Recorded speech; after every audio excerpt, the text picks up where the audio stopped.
All right, Shalom. I want to give all praises unto Yahawah, BAHASHAM, YAHAWASHI, BAHASHAM, QADASH. Yahawah been the true name of the Heavenly Father. YAHAWASHI been the true name of his only begotten Son, whom the world ignorantly calls Jesus Christ. I also want to give double honors unto the apostles and elders of Great Millstone. Blessings and salutation unto the elect of YAHSHA, which consists of the so-called Negroes, Latinos, and Native Americans, as well as unto the Akim out there enduring this truth across the four corners of the earth.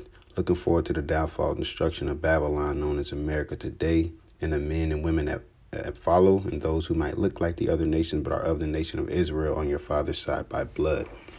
And this is an article came out about a month ago, and as you can see, it says it predicts for there to be roughly, let's just say roughly 1,300 tornadoes, 1,250 to 1,375 U.S. tornadoes in 2024. All right, and I'm kind of breezed through the article, but I will post it in the description in case anybody, if I'm reading too fast. I'm kind of pressed for time, so Lord willing, this still be edifying. It says, according to AccuWeather report, the 2024 spring severe weather season will include a great threat of damaging thunderstorms and tornadoes across the USA than the 2023 season. The AccuWeather team is predicting 1,250 to 1,375 tornadoes across the USA in 2024. The forecast is above the historical average of 1,225 twisters per year, but below the 1,423 that were reported across the USA last year. The long-range forecasters found that the Great Lakes, the Gulf of Mexico, and the return of the La Nina will be the major factors that affect the 2024 severe weather seasons. The spring weather pattern are expected to promote more severe weather in the classic tornado alley, which spans from Texas through Nebraska. Tornadoes could also spin up more frequently in California in 2024, right? It says the majority of tornadoes in 2023 touched down outside of the traditional tornado alley, especially in March and April 2024, when most severe weather impacted areas, I believe that's supposed to be 2023, says when most severe weather impacted areas from the Midwest through the Tennessee Valley. In total, 206 tornadoes were reported across the U.S. in March 2023, more than double the monthly historical average of 80. AccuWeather meteorologists are therefore warning families and businesses to review emergency plans and prepare storm shelters.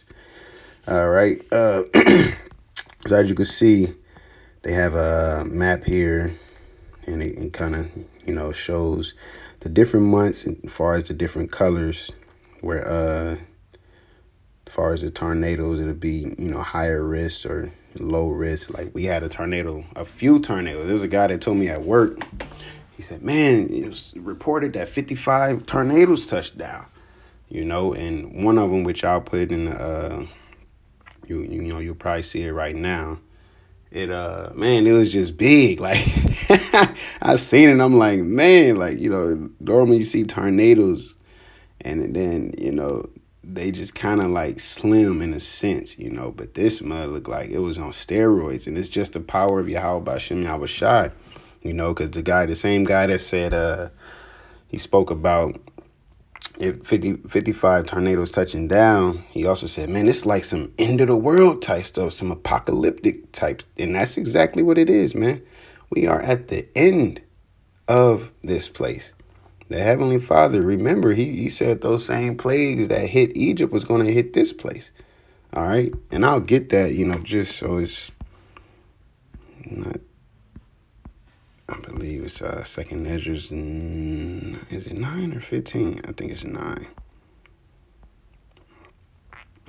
Let me see. It might be 15.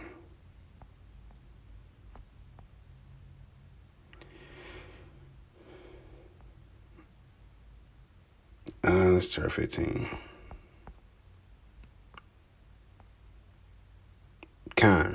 Okay, here we go. This is 2 Ezra 15:10. It says, behold, my people is led as a flock to the slaughter. I will not suffer them now to dwell in the land of Egypt.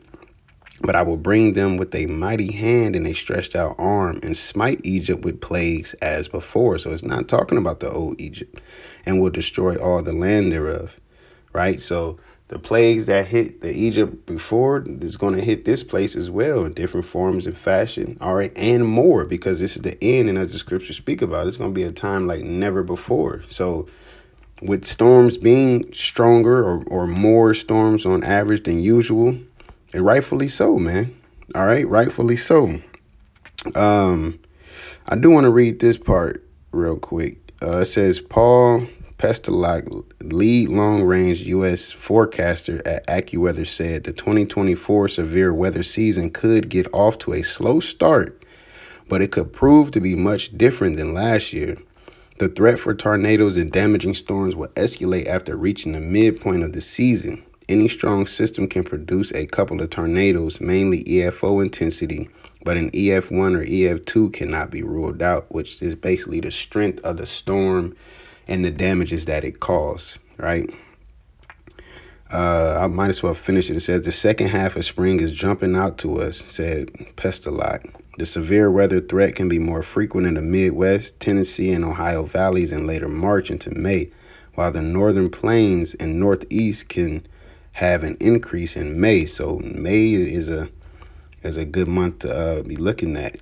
And this is what their tornado forecast, that's what it's saying by above average, And as a total, the average is normally around 1,225, but to see at least a 25 count increase towards 125. So about 25 to 125 increase, or 150 increase of tornadoes that normally happens on average. And this is just what their forecast is. The Heavenly Father can have it more, can have it less. But at the end of the day, it's the Heavenly Father who orchestrates all of this. All right. So now to get into some precepts, it's Jeremiah 10:10. It says, "But Yahawah is the true power. He is the living power and an everlasting king. At his wrath the earth shall tremble, and the nations shall not be able to abide his indignation." Because that indignation is what? It's righteous judgment. It's judgment as due. It's judgment as due for the works of the people, the nation, or the person that it comes upon. Right? It says, "Thus shall ye say unto him, the gods that have not made the heavens and earth, even they shall perish from the earth and from under these heavens. He hath made the earth by his power. He hath established the world by his wisdom, and hath stretched out the heavens by his discretion. When he uttereth his voice, there is a multitude of waters in the heavens, and he causeth the vapors to ascend from the ends of the earth. He maketh lightnings and rains, and bringeth forth the wind out of his treasure." So the Heavenly Father controls the weather. Man can predict it in a sense, or forecast it in a sense, but it's still the Heavenly Father that controls it, right? There have been plenty of times they say a severe storm or heavy rain is coming, and you have sunshine, or something opposite of what they said, because at the end of the day, it's still of the Heavenly Father, because he's the one that created the heavens and the earth. All right, there was a storm last night. It was thundering loud. I ain't really see any lightning, but the rain was hitting against the window pretty hard. All right. But like I said, he's the living power. Okay. Versus the other gods, these idols, I would say, that people worship, they have no power, man.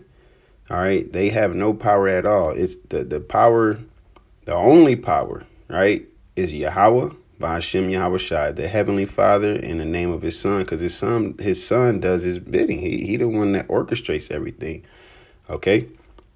The Heavenly Father speaks, and then his order is carried out. All right, we got Isaiah 29:6. "Thou shalt be visited of the Lord of hosts with thunder and with earthquake and great noise, with storm and tempest and the flame of devouring fire." So volcanoes erupting, the Hawaii fires, whether they man-made or not. Definitely the earthquakes. I forget the last place that just had that earthquake, But you had many of people that got injured, many of people that was caught up under the rubble. This is all of the Heavenly Father, man. Okay? Proving once again that he controls the weather, that we receive. It says, when he prepared the heavens, I was there. Then he said, Salakia, Proverbs 8:27. When he prepared the heavens, I was there. When he set a compass upon the face of the depth, when he established the clouds above, when he strengthened the fountains of the deep, when he gave to the sea his decree that the waters should not pass his commandment, when he appointed the foundations of the earth. So the reason why the waters stay where they stay and flow how they flow and go where they go is because of him, because of the Heavenly Father. Okay, he said he strengthened the fountains of the deep. You remember, you read in Genesis, when the flood came, he said he opened up the depths of the sea, roughly paraphrasing. All right, in the windows of the heavens, if I'm not mistaken. Okay, so by the Heavenly Father, these seas aren't overflown. But when they are overflown, it's of the Heavenly Father, because he wanted it to flood, or he wanted a mudslide, or he wanted a tsunami, or he wanted earthquake, or whatever it is. Okay, it's up to the Heavenly Father, man. Right? Man can explain how it happens, okay, but nonetheless, it's the Heavenly Father's will. Right? So we're going to finish it off in this Exodus 9:22. It says, and Yahweh said unto Moses, stretch forth thine hand toward heaven, that there may be hail in all the land of Egypt, upon man and upon beasts, and upon every herb of the field throughout the land of Egypt. And Moses stretched forth his rod toward heaven, and the Lord sent thunder and hail, and the fire ran along upon the ground, and the Lord rained hail upon the land of Egypt. So there was hail and fire mingled with the hail, very grievous, such as there was none like it in all the land of Egypt since it became a nation. So the Heavenly Father, he mixes weather. He brings new types of different forms of weather that hasn't been seen. That's why I say we in the end time, the Lord can send what he wants. I don't know if this picture was fake or not, but it was like a tornado with some lightning in it, or a tornado with some fire in it, or something to that effect. But the Heavenly Father can do that. That's why he's to be feared and reverenced, man. Okay. It says, and the hail smote throughout all the land of Egypt, all that was in the field, both man and beast. And the hail smote every herb of the field, and brake every tree of the field. Only in the land of Goshen, where the children of Israel were, was there no hail. So he smote the land of Egypt and looked after the Israelites. And it's going to be the same in these times.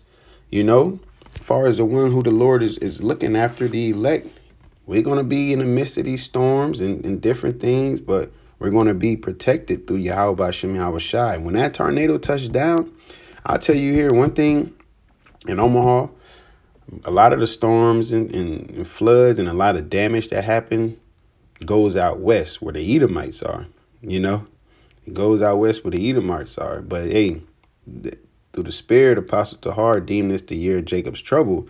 So it could be storms and stuff coming this way too, but we still have to trust in YAHAWASHI, just as any other brothers that are in any other cities and any other states, that's all we have is to trust in YAHAWASHI, right? But also with storms comes what? That can affect your crop, your agriculture, okay? Like I said, the Lord smote man and beast, so that was affecting, their ability to eat. All right, so that could cause a famine. Okay, it can cause for food not to be able to come in and come out, depending on the damages that's caused. What if a bridge collapses? All right, what if a bridge collapses and that was a way for food to be transferred inside the city?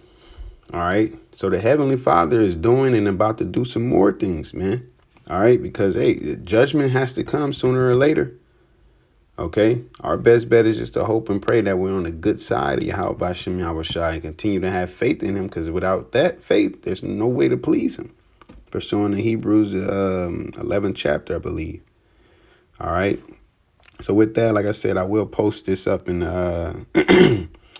in the description box. And Lord willing, for some reason, I screen record sometimes in my the screen be kind of blurry a little bit. So Lord willing, this is it'll be clear, Hey, so with that, Lord willing, you was edified, and Lord willing, we allowed to endure to the end. And once again, I want to give all praises unto Yahawah, BAHASHAM, YAHAWASHI, BAHASHAM, QADASH. Double honors in the apostle elders of Great Millstone. Shalom.